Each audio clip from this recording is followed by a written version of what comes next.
আমাদের চট্টগ্রামের একজন মহিলা বলতেছে আওয়ামী লীগ কি নাকি বিএনপি, বিএনপি নাকি আওয়ামী লীগ। মানে এখন যদি বিএনপির যদি ভোট দেন, তাহলে নেক্সট টাইম আপনার আওয়ামী লীগ আবার দেশে আসতেছে, বুঝছেন। এরা যদি এখন যদি মনে করেন আওয়ামী লীগ বিএনপি, বিএনপি আওয়ামী লীগ মনে করে, তাহলে তো দেশের 12টা বাজে গেছে এমনিতে ভাই, বুঝছেন। এর জন্য আমরা যারা ভোটার আছি, আমরা দেখে শুনে এমন একজনকে ভোট দিব, যিনিরা আমরা দেশটাকে অনেক উন্নত করতে পারে, বুঝছেন, অনেক ধরনের কাজ করতে পারে, বুঝছেন। ওই দিক দিয়ে আমরা কিছু সচেতন থাকতে হবে, বুঝছেন। এই জিনিসটা সবাই একটু মাথায় রাখতে হবে। আর ওইদিকে টাকার দিক দিয়ে, বুঝছেন, আমরা কেউ ইয়া করবো না।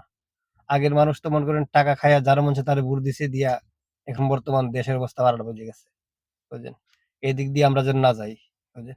আমরা সবাই যেন একতা থাকি, এমন একজনকে ভোট দিব, যিনি আমাদের দেশটা সুন্দরভাবে চালাইতে পারে, সুন্দরভাবে গঠন করতে পারে। আল্লাহ হাফেজ।